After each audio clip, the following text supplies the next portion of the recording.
دوستان گرامی قدر، ہر انسان جس کو اللہ رب العزت نے اولاد کی نعمت سے نوازا، اس کا یہ فرض ہے کہ اپنی اولاد کی اچھے سے تربیت کرے۔ یہ اس کا فرض ہے اور اولاد کا حق ہے۔ اولاد کا حق ہے کہ ماں باپ ان کی اچھے سے تربیت کریں اور ان کو اچھا پڑھائیں، اچھا لباس دیں، اچھا نان و نفقہ دیں، اچھا ان کو جو ہے وہ معاشرے میں رہنے کا انداز سکھائیں۔ یہ والدین کا فرض ہے اور بچوں کا حق ہے۔ اب جیسی تربیت ہوگی ویسا ہی بچہ وقت گزرنے کے ساتھ ساتھ اس کی حرکات و سکنات، اس کے اخلاق سے، اس کے کردار سے آپ کی گئی تربیت ظاہر ہوگی۔ اگر آپ نے اپنے بچے کو بچپن میں گالیاں دینا، برے کام کرنا سکھایا ہے تو وہ بچہ آپ کو 10-12 سال میں اس کا نتیجہ دے گا۔ اسی طرح اگر آپ نے بچے کو قرآن فہمی سکھائی ہے، اللہ کے دین سے محبت سکھائی ہے، رسول اللہ کی محبت سکھائی ہے، تو وہ بچہ یہی چیز آپ کو 10-12 سال کی عمر میں آپ کو آثار نظر آنے لگ جائیں گے کہ ہمارا بچہ کس طرف جا رہا ہے، کس سمت جا رہا ہے، ہم نے اس کی کس طرح بچپن میں پرورش کی ہے۔ اگر کہیں بچے کی بچپن میں پرورش میں کمی رہ گئی ہے تو اب ہمیں محنت کرنے کی ضرورت ہے کہ بچہ غلط راستے پر چل رہا ہے تو اس کو ٹھیک راستے پر چلایا جا سکے۔ اس کو اگر بچپن میں جھوٹ سکھایا ہے تو وہ قیامت تک جب تک زندہ ہے تب تک جھوٹ ہی بولے گا۔ اگر اسے بتایا ہے کہ بچے یہ بات غلط ہے، اس کو ایسے نہیں بتانا، لوگوں کو سچ بات کہنی ہے، جھوٹ نہیں بتانا، تو وہ بچہ جب بڑا ہوگا تو پھر وہ شیخ عبد القادر جیلانی بنے گا۔ کیوں؟ ماں نے تربیت کی تھی کہ بچے جو مرضی حالات ہو جائیں کبھی بھی جھوٹ نہیں بولنا۔ تو حضرت شیخ عبد القادر جیلانی آپ پڑھائی کے معاملات کی وجہ سے اپنی والدہ سے دوری اختیار کی، رستے میں ڈاکوؤں نے لوٹنا چاہا۔ جب حضرت شیخ عبد القادر کے پاس پہنچے تو آپ نے پوچھا کہ بتاؤ، چوروں نے پوچھا کہ بتاؤ بھئی بچے تمہارے پاس کیا ہے؟ تو حضرت شیخ عبد القادر نے فرمایا میرے پاس 40 دینار ہیں۔ اور اس ایک چور نے سمجھا بچہ ہے، جھوٹ بول رہا ہے، اس کے پاس 40 دینار کہاں سے آ گئے، اتنی بڑی قیمت ہے 40 دینار۔ آپ نے فرمایا میرے پاس 40 دینار ہیں۔ دوسرا شخص آیا، اس نے بھی یہی سوال کیا، آپ نے پھر فرمایا میرے پاس 40 دینار ہیں۔ اب وہ بندہ لے کے آپ کو اپنے آقا کے پاس چلا گیا اور جا کے کہنے لگا کہ یہ بچہ کہہ رہا ہے میرے پاس 40 دینار ہیں، جبکہ 40 دینار اس وقت میں بڑی رقم ہوا کرتی تھی۔ تو سردار نے پوچھا کہ بچے بتا پھر 40 دینار ہیں تو کہاں ہیں؟ تو وہ حضرت شیخ عبد القادر نے فرمایا کہ میری تو قمیض کے اندر سلے ہوئے ہیں۔ اب چاہتے تو جھوٹ بول کے بچ سکتے تھے اور آپ پر کسی کو شک بھی نہیں ہونا تھا کہ بچے تھے، لیکن تربیت ماں نے یہ کی تھی کہ بیٹا جیسے حالات مرضی آ جائیں کبھی بھی جھوٹ نہیں بولنا۔ تو اگر مائیں ایسی تربیت کریں گی تو بچے غوث اعظم پیدا ہوں گے۔ اب اسی لیے کسی نے بڑا خوبصورت الفاظ مفکر نے کسی نے کہے تھے کہ تعلیم اگر ایک مرد کو دے دی جائے تو وہ ایک شخص کو دی جاتی ہے، اور اگر ایک عورت کو دے دی جائے تو ایک نسل کو تعلیم سفر کر کے جاتی ہے۔ تو عورت اس کا یہ کردار ہوتا ہے، یہ جیسا چاہے بچے کو بنا سکتی ہے۔ یہ چاہے تو بچے کو معاشرے کا اچھا شہری بنا سکتی ہے، چاہے تو لفنگا لٹیرا بھی یہ عورت بنا سکتی ہے۔ کیوں کہ باپ سارا دن روزی روٹی کے معاملات میں مصروف رہتا ہے اور عورت کے پاس اولاد زیادہ وقت گزارتی ہے اپنی ماں کے پاس۔ ماں جیسی تربیت کرنا چاہے، جیسا اس کو بنانا چاہے، جیسا اس کو سنوارنا چاہے، یہ بنا بھی سکتی ہے، سنوار بھی سکتی ہے اور بگاڑ بھی سکتی ہے۔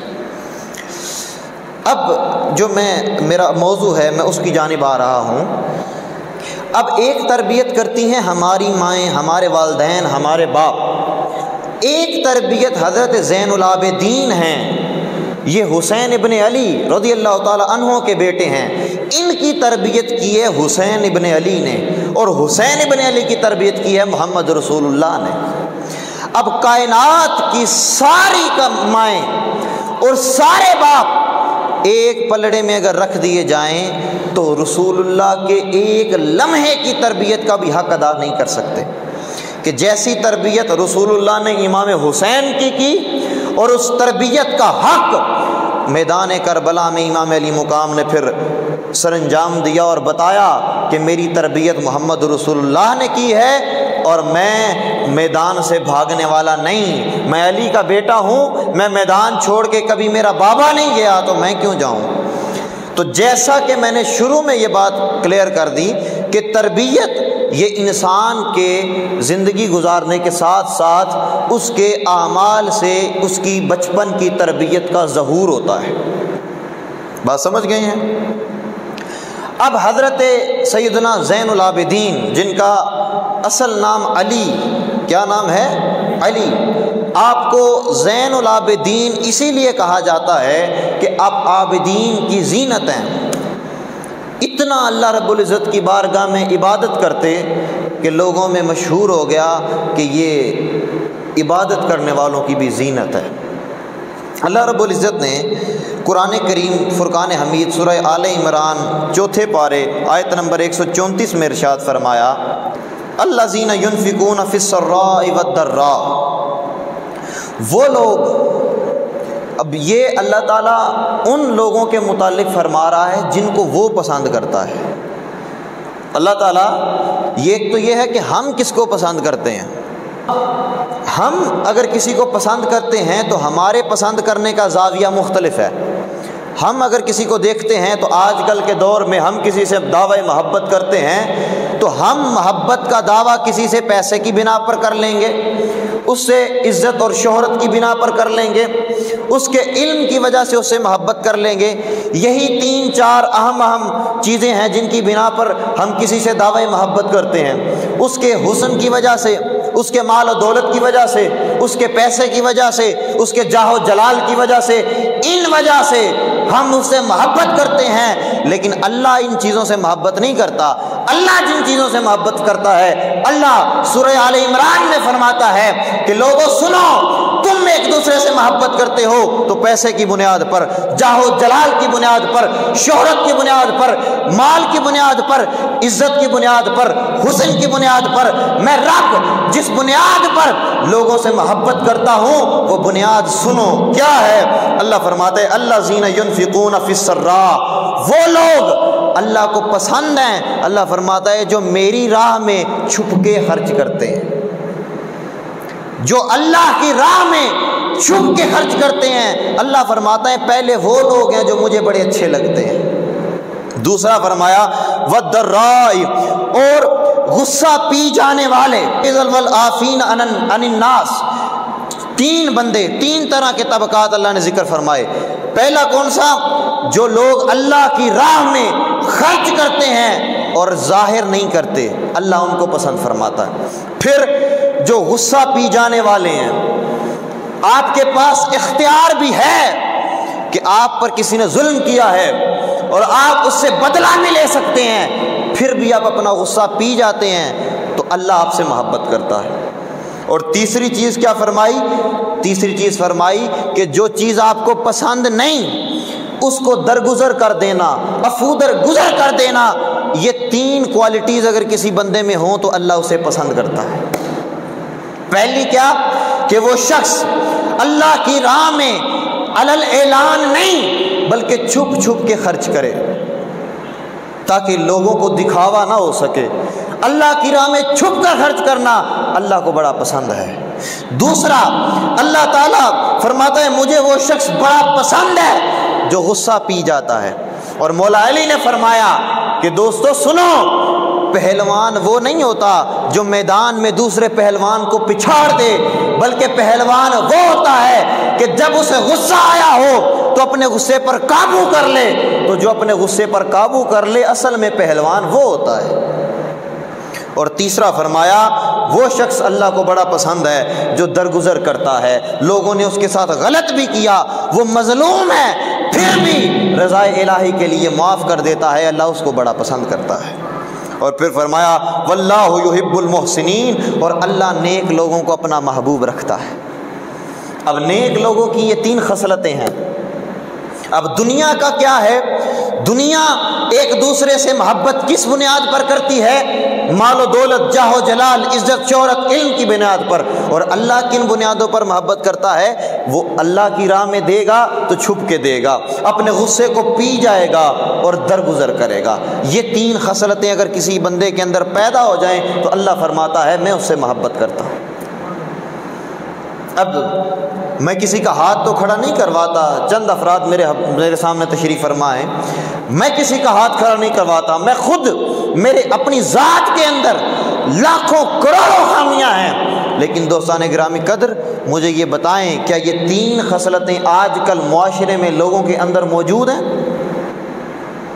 کہ وہ اللہ کی راہ میں خرچ کریں اور چھپ کے خرچ کریں؟ ان کو غصہ آیا ہو اور اپنے غصے پر قابو رکھ سکیں۔ میں اپنی ذات کو اگر اس کٹہرے میں لے آؤں، اس حصار کے اندر میں اپنی ذات کو لے آؤں، تو میں ایسا نکما شخص ہوں کہ مجھے بھی غصہ آیا ہو تو میں بھی بے قابو ہو جاتا ہوں۔ اور تیسری بات کہ آپ کے ساتھ اگر کوئی غلط کر دے تو جب تک آپ اس کو گھر تک نہ چھوڑ آئیں آپ کو سکون نہیں ملتا۔ اور اللہ فرماتا ہے میں تو پسند ہی اسے کرتا ہوں جو مظلوم ہو پھر بھی صابر ہو اور میری ذات پر بھروسہ رکھے، تو میں اس کے بہت پسند کرتا ہوں۔ اب دوستان گرامی قدر سوچئے ہم کہاں کھڑے ہیں اور اللہ کن سے محبت کا دعویٰ کر رہا ہے، اللہ کن سے محبت کا اعلان کر رہا ہے۔ اب یہ تینوں چیزیں ان کا تعلق تربیت سے ہے۔ جیسی تربیت بچے کی بچپن میں ہو جائے گی ویسی یہ تینوں چیزیں اس کے اندر سرایت کر جائیں گی۔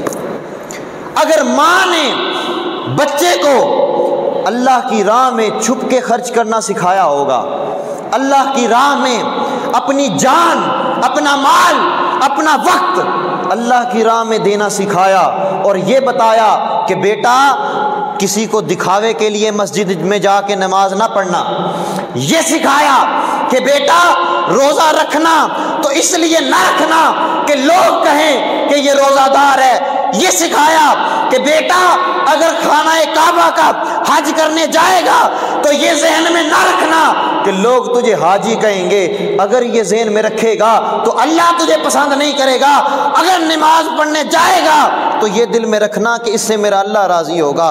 وہی ایک ذات ہے جو سجدے کے قابل ہے، روزہ رکھ رہا ہوں تو اس کا اجر مجھے دنیا میں کوئی بندہ نہیں دے سکتا، ارے اس کا اجر تو مجھے اللہ دے گا۔ حج کے لیے جا رہا ہوں تو اللہ کے گھر کا طواف کرنے جا رہا ہوں۔ اگر یہ تربیت بچپن میں ماں کرے گی تو پھر یقیناً بچے غوث الاعظم کے کردار کے پیدا ہوں گے۔ اور پھر ماں بچپن میں بچے کو سکھا دے کہ بچے کچھ بھی ہو جائے اپنے غصے پر قابو رکھنا۔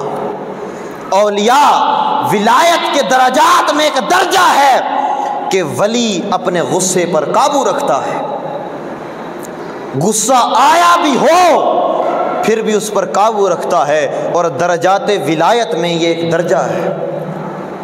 اور تیسری چیز کیا فرمائی؟ فرمایا تمہارے ساتھ اگر کوئی غلط بھی کر دے تو درگزر کرنا، صبر کرنا، اللہ کی ذات پر توکل کرنا۔ بے شک اگر اس نے آج تیرے ساتھ ظلم کیا ہے وہ ظالم ہے، تو مظلوم ہے، تجھ پر یہ فرض ہے کہ تو صبر کر، اللہ کی ذات پر بھروسہ رکھ، وہ کسی کا حق مارتا نہیں ہے۔ اگر تیرے اندر ہمت بھی ہے، غصہ پی لیا، معاملات کو رفع دفع کر دیا، تو پھر سن لو لوگو اللہ اس سے محبت کرتا ہے۔ آج کائنات میں ان تین جو اللہ نے حدود و قیود بتائیں، ان تین حدود و قیود کے اندر مجھے چند ہی افراد ملتے ہیں جو اس حدود و قیود کے اندر صحیح طریقے سے عمل پیرا ہو رہے ہوں، ورنہ معاشرے میں ایسے لوگوں کی کمی اور فقدان ہے۔ دوستان گرامی قدر، اب اسی کچہری میں، اسی عدالت میں، قرآن کی اس عدالت میں ہم حضرت سیدنا زین العابدین کی سیرت کو پرکھتے ہیں۔ ہمارے اندر تو افودر گزر کرنے کا بھی ملکہ نہیں، اپنے غصے پر قابو پانے کا ملکہ بھی نہیں۔ ہمارے اندر اگر اللہ کی راہ میں 10 روپے بھی خرچ کریں، مسجد میں 100-200 روپیہ دے دیں تو ہم کہتے ہیں کہ جی ہمارا نام فلیکس میں پہلے صفحے پر آنا چاہیے، سب سے اوپر ہمارا نام لکھا ہونا چاہیے۔ سنیے، اسی کچہری میں اللہ کے قرآن کی کچہری میں اب دیکھتے ہیں زین العابدین اس سیرت پہ اللہ کے اس حدود پر پورا اترتا تھا کہ نہیں اترتا تھا؟ کیا علی کی تربیت امام حسین نے ایسی کی کہ نہیں کی؟ اور اگر کی تو دوستو ہم حسینی ہونے کا نعرہ لگاتے ہیں۔ ارے حسینی فقط نام سے نہیں بنتا، اگر حسین ابن علی نے اپنے بیٹے کی تربیت اس طرح کی کہ اس کو یہ تینوں چیزیں سکھائی ہیں تو ہم حسینی تبھی ہوں گے جب اس سیرت پر عمل کریں گے، وگرنہ نعرے تو 1400 سالوں سے لگ رہے ہیں اور یہ قیامت تک لگتے رہیں گے، کوئی ان نعروں کو نہیں روک سکتا۔ لیکن اصل حسینی وہی ہے جو حسینی سیرت کو اپنے اندر ڈھال لے۔ ڈھالنے کی قوت بھی ہمارے اندر نہیں، ڈھالنے کی کوشش تو کر لے۔ اب سنیے، پہلی اللہ تعالیٰ نے ارشاد فرمائی کہ وہ اللہ کی راہ میں خرچ کرتے ہیں۔ اب یہ وہ نقطہ ہے جس کو تمام احباب تشریف لے آئیں گے تو میں آخر میں بیان کروں گا۔ دوسری فرمائی کہ رنج جب غصہ آتا ہے تو غصے کو پی جاتے ہیں۔ کیا فرمایا؟ غصہ آتا ہے تو غصے کو پی جاتے ہیں۔ اب سنیں، اس کو کہتے ہیں حلم اور بردباری، آپ نے الفاظ سنے ہوں گے۔ حلم کہتے ہیں کہ کسی انسان کے پاس اتنی طاقت ہو کہ وہ بدلہ لے سکے لیکن پھر بھی وہ کہے جا تجھے میں نے رضا الہی کے لیے معاف کیا، اس کو حلم کہتے ہیں۔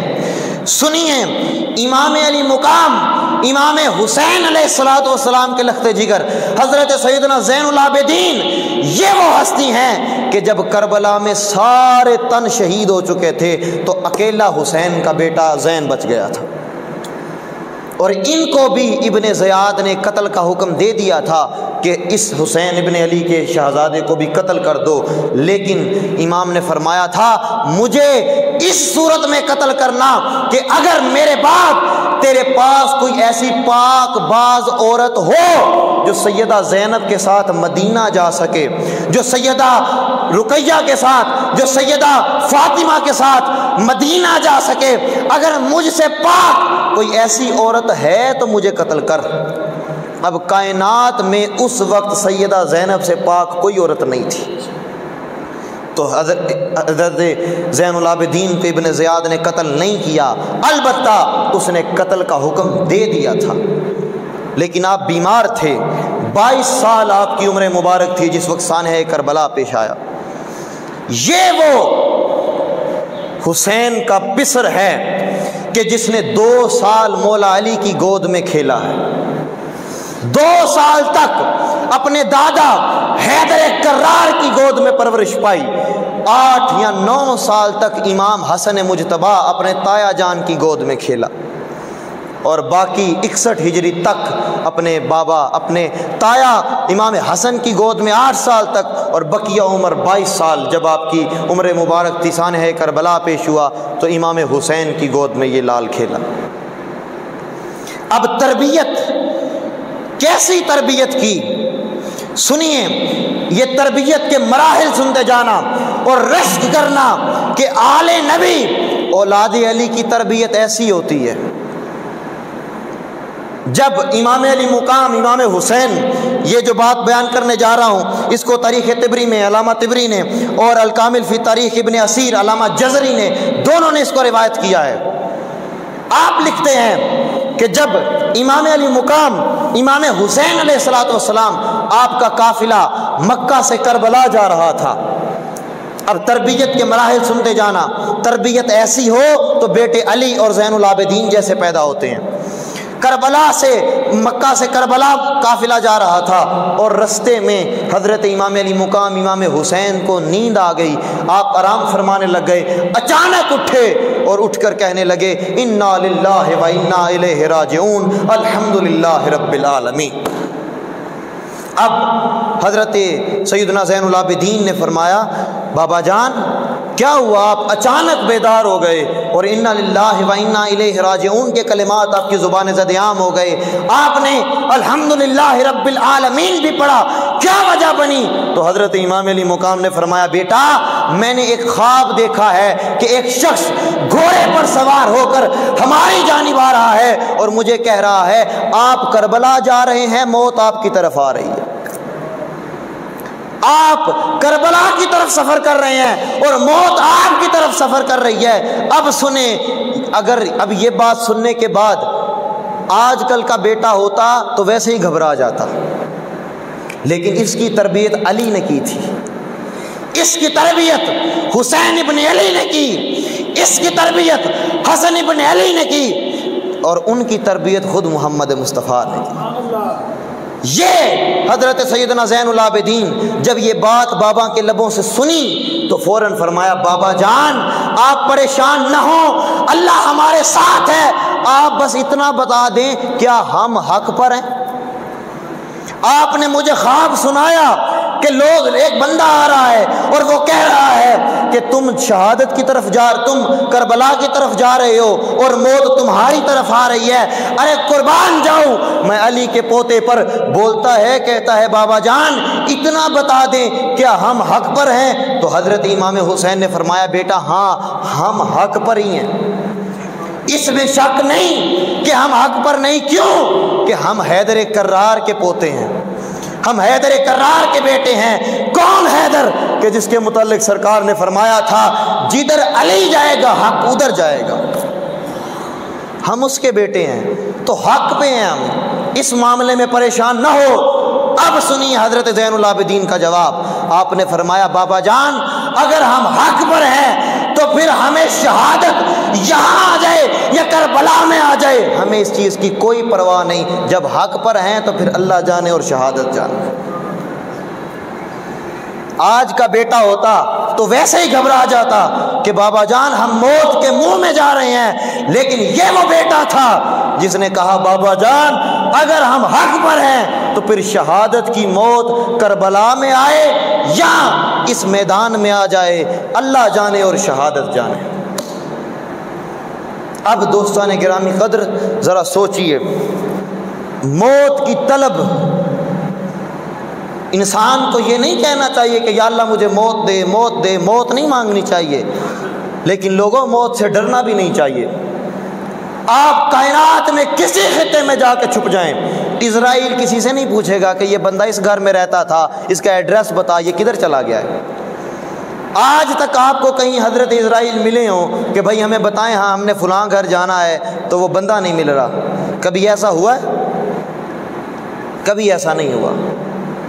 دوستو جب کبھی ایسا نہیں ہوا تو اس اسرائیل کے وار سے آج تک کوئی نہیں بچ سکا اور قیامت تک کوئی نہیں بچ سکے گا، تو پھر موت سے ڈرنا کیسا؟ آگے چلیے تو دوستان گرامی قدر،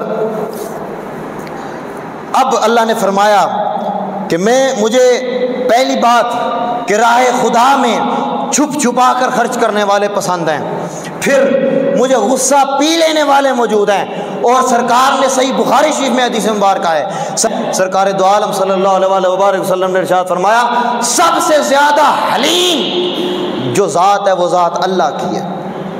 کیوں؟ ہم روزانہ اس کی نافرمانیاں کرتے ہیں۔ آپ اگر کسی کو کہیں، گھر میں آپ اپنے چھوٹے بھائی کو کہہ دیں کہ مجھے پانی پلاؤ اور وہ پانی نہ لے کے آئے تو آپ کا پاڑا 230 پہ جاتا ہے کہ نہیں جاتا؟ آپ چھوٹی بہن کو کہیں کہ میری بہن مجھے پانی پلا اور وہ پانی نہ لائے تو آپ کا پاڑا 240-50 پہ جاتا ہے کہ نہیں جاتا؟ اگر آپ کو پانی نہ پلانے پر اتنا غصہ آتا ہے تو روزانہ اس اللہ کی اتنی نافرمانیاں کرتے ہو، وہ اس کو کتنا غصہ آتا ہوگا۔ اسی لیے سرکار نے فرمایا کہ کائنات میں سب سے بڑی قوت برداشت والی ذات اللہ کی ہے۔ لوگ اس ذات کے متعلق شرک بھی کرتے ہیں، وہ پھر بھی ان کو رزق دیتا ہے۔ لوگ یہ بھی کہتے ہیں کہ اس خدا کا عیسیٰ بیٹا ہے، اللہ پھر بھی رزق دیتا ہے۔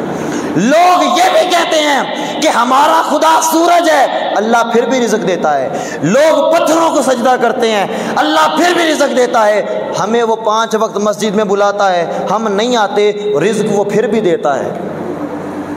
اور یہ وہ ذات ہے کہ کہ قرآن میں بھی فرمایا کہ یہ وہ ذات ہے جو تمام کائنات سے زیادہ بخشنے والی اور مہربان ذات ہے، بڑی بردبار ذات ہے، بڑی حلیم ذات ہے۔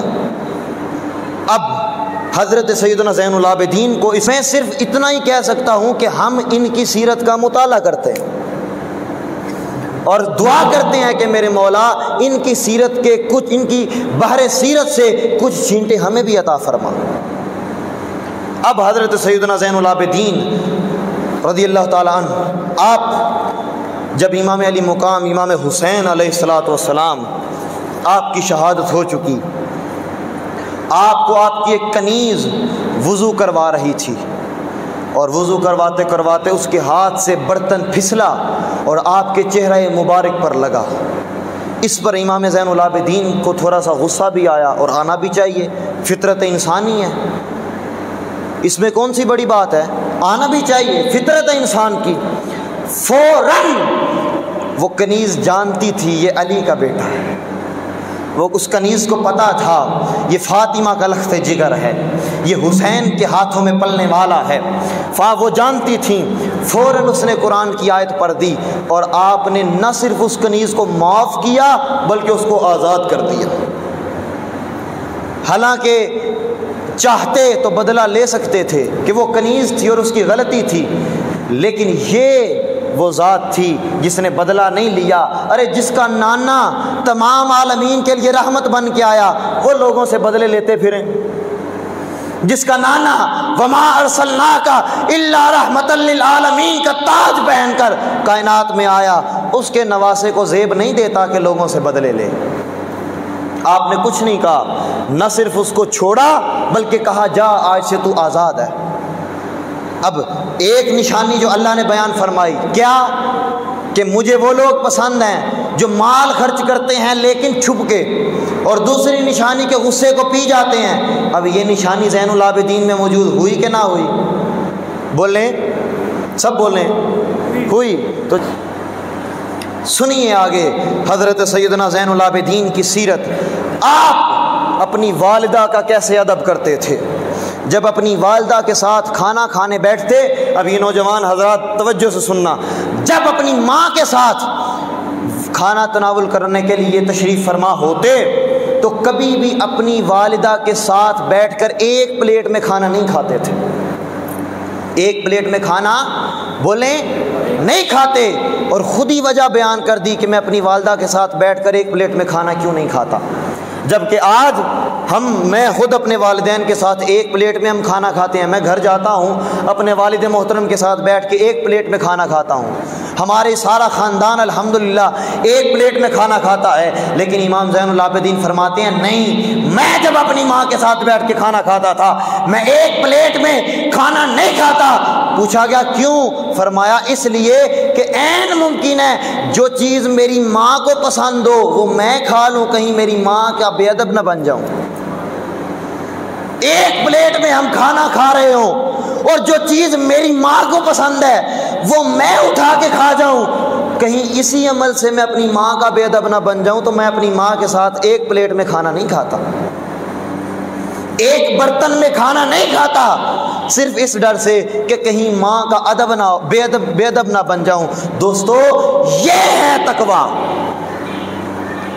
اس تقوی کے معیار پر خود کو پرکھیں تو ہم ان کے قدموں کی دھول کے برابر بھی نہیں ہیں۔ دوستان گرامی قدر، آج اگر اس سیرت کو جوانوں میں دیکھا جائے مجھ سمیت، تو مجھے کہیں یہ بات نظر نہیں آتی کہ کوئی والدین کا اتنا بادب بھی ہو سکتا ہے آج کے دور میں آج کے دور کی بات کر رہا ہوں، الا ماشاءاللہ کوئی اتنا بادب بھی ہو سکتا ہے۔ اور آپ یہ وہ ہستی ہیں کہ آپ کا خشیت الہی، اللہ سے ڈرنا اتنا تھا کہ جب آپ نماز میں کھڑے ہو جاتے تو آپ کے چہرے کا رنگ زرد ہو جاتا، وضو فرماتے تو رنگ زرد ہو جاتا۔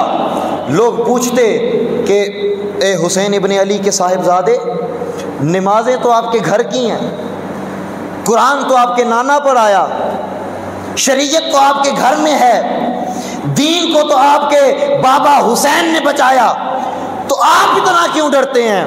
فرمایا میں اس لیے ڈرتا ہوں کہ میں نماز میں کھڑا کس کے سامنے ہو رہا ہوں؟ جب میں اللہ اکبر کہہ کر ہاتھ باندھتا ہوں، ارے میں سوچوں میں کس کی بارگاہ میں کھڑا ہو رہا ہوں؟ ارے آج ہم کسی ڈپٹی کمشنر، کسی ایم پی اے، ایم این اے کی کچہری میں چلے جائیں، کسی کمشنر اور بڑے افسر کی کچہری میں چلے جائیں، تو ہم ہاتھ باندھ کے یوں کھڑے ہو جاتے ہیں کہ کہیں کوئی گستاخی سرزد نہ ہو جائے، اور ہمارا کام جو ہم کروانے کے لیے آئے ہیں کہیں کمشنر صاحب غصہ کر کے یہ نہ کہہ دیں جاؤ تم گستاخ ہو، میں نے تمہارا کام نہیں کرنا۔ ارے کمشنر سے تو ڈر لگتا ہے، اللہ سے ڈر نہیں لگتا۔ اس خوف سے کمشنر کے سامنے گردن جھک جاتی ہے کہ جو کام کروانے آئے ہیں کہیں کمشنر غصے میں یہ نہ کہہ دے تو میرا گستاخ ہے، جا میں نے تیرا کام نہیں کرنا۔ لیکن بڑا سینہ چوڑا کر کے نماز پڑھنے کے لیے کبھی آ جائیں مسجد میں تو آ کے سینہ چوڑا کر کے یوں کھڑے ہو جاتے ہیں اور اللہ سے نہیں ڈرتے۔ کہیں وہ کہہ دے کہ جا میں نے تیری نماز قبول نہیں کی تو کیا کر لو گے؟ اگر وہ اتنا کہہ دے کہ میں نے تیری نماز قبول نہیں کی، میں تیری نمازوں کا محتاج نہیں، اور بے شک وہ ہماری نمازوں کا محتاج نہیں، اس کو کوئی بھی سجدہ نہ کرے وہ تب بھی اللہ ہے، اس کو سارے سجدہ کریں وہ تب بھی اللہ ہی ہے، ہماری نمازوں سے اس کو کوئی نفع نقصان نہیں۔ یہ غلط بات ہے کہ ہماری نمازوں سے اسے کوئی نفع ہوتا ہے، نہیں، ارے ہماری نمازوں سے ہماری قبر اور آخرت سیدھی ہوتی ہے۔ تو امام زین العابدین آپ جب بارگاہ الہی میں اللہ اکبر کہہ کے کھڑے ہوتے تو ڈرتے اور رنگ زرد ہو جاتا۔ کسی نے پوچھا تو فرمایا اس لیے ڈرتا ہوں کہ میں تمام کائنات کے بادشاہوں کے بادشاہ کی بارگاہ میں کھڑا ہوں۔ اور آج ہماری حالت کیا ہے؟ اپنے اپنے گریبانوں میں جھانکتے جائیں۔ حسینی نعرہ لگانا بہت آسان ہے، ایسی تربیت کی تھی حسین نے اپنے بیٹے زین العابدین کی۔ اور پھر آپ جب حج کرنے کے لیے تشریف لے گئے، بڑا ایمان افروز واقعہ، جب حج کرنے کے لیے تشریف لے گئے تو آپ جب حرم کعبہ میں داخل ہوئے آپ نے فرمایا لبیک اللہم لبیک، اور وہیں پہ بے ہوش ہو کے گر گئے۔ ہوش آیا، پوچھا کہ آپ نے لبیک کہا، تلبیہ پڑھا، اچانک بے ہوش ہو گئے، کیا وجہ بنی؟ تو حسین ابن علی کا تربیت یافتہ بولا، کہتا ہے میں نے کہا ہے لبیک اللہم لبیک، ادھر سے صدا آ گئی لا لبیک، میں تیرا لبیک قبول نہیں کرتا تو میرے پلے کیا رہ جائے گا؟ میں تو کہہ رہا ہوں کہ اے اللہ میں حاضر ہوں، وہ کہہ دے مجھے تیری حاضری منظور نہیں تو میرے پلے کیا رہ جائے گا؟ میں تو کہہ رہا ہوں کہ اللہ میں تیرے گھر کا طواف کرنے آ گیا، وہ کہہ دے مجھے تیرا طواف قبول نہیں تو میرے پلے کیا رہ جائے گا؟ پھر کہا لبیک، اور پھر بے ہوش ہو کے گر پئے۔ اور جب تک حج مکمل نہیں ہوا تب تک آپ کی حالت یہی رہی۔ دوستو اتنا ڈر تھا اللہ کا، اور اللہ فرماتا ہے کہ جو میرے ڈر کی وجہ سے ایک مرتبہ اپنی آنکھ سے آنسو نکال دے، دنیا کا سب سے بڑا گناہ گار ہو، صرف ایک آنسو بہا کے مجھ سے یہ کہہ دے کہ مولا معاف کر دے، آج کے بعد نہیں کروں گا، ارے اس کی رحمت کا سمندر اس کو یہ گوارا نہیں کہ اس کی رحمت میں کوئی آئے، اس کی بارگاہ میں کوئی آئے اور آ کے عرض کرے کہ مولا معاف کر دے اور وہ معاف نہ کرے۔ اگر اس نے آپ کو معاف نہیں کرنا تو کس کو معاف کرنا ہے؟ انسانوں کو ہی معاف فرمائے گا۔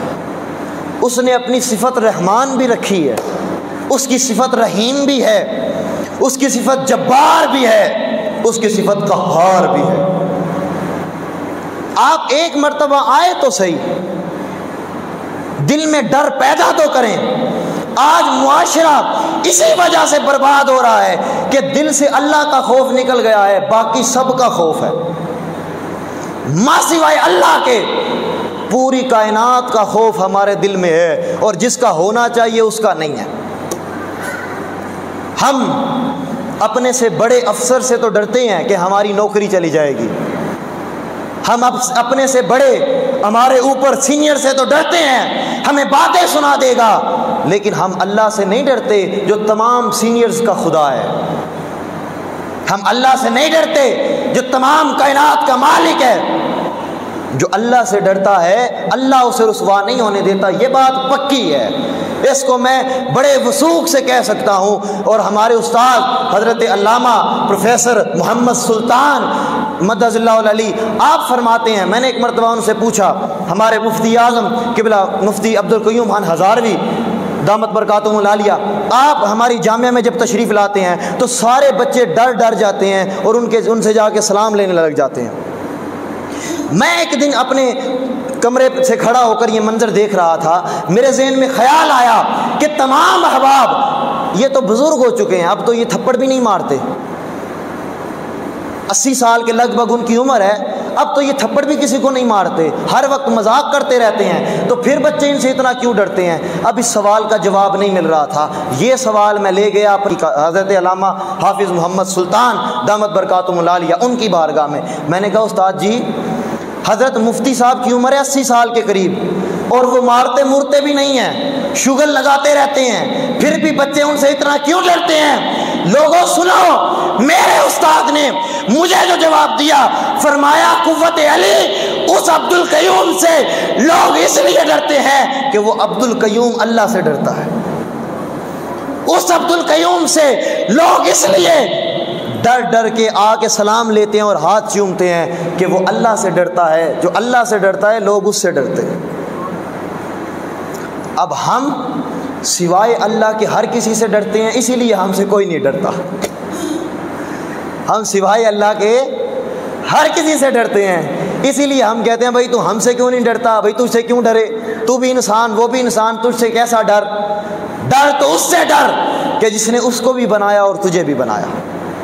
اور پھر اب آ جائیں جو شروع میں بات چھوڑ کے آیا تھا، اللہ کو کون پسند ہے؟ اللہ کو وہ پسند ہے جو اللہ کی بارگاہ میں چھپکے سے خرچ کرتا ہے،